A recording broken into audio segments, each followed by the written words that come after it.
और अब आपको बताएं कि साबिक वज़ीर-ए-आज़म पाकिस्तान और मियां मोहम्मद नवाज शरीफ की वतन वापसी के हवाले से चन्योट से काफिलों का सिलसिला भी जारी है। इसी हवाले से मजीद बताएंगे हमारे नुमाइंदे वसीम खान दुरानी।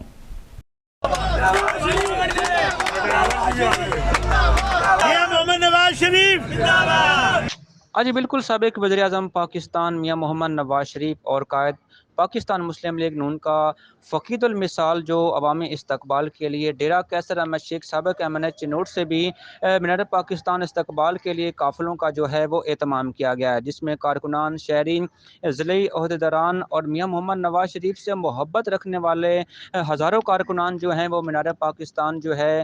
उनके जो काफ़िले हैं वो रवाना हो चुके हैं। और इसके साथ इस मौका पर जो साबिक MNA जो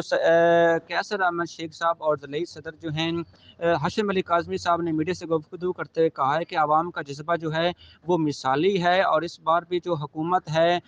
वो नून लीग की होगी और चौथी बार जो है मियां मोहम्मद नवाज शरीफ जो हैं वो मुल्क पाकिस्तान के जो वज़ीर आज़म बनेंगे और महंगाई को भी तोड़ेंगे और आवाम के लिए नए से नए जो हैं वो रिलीफ लेकर आएंगे। जी।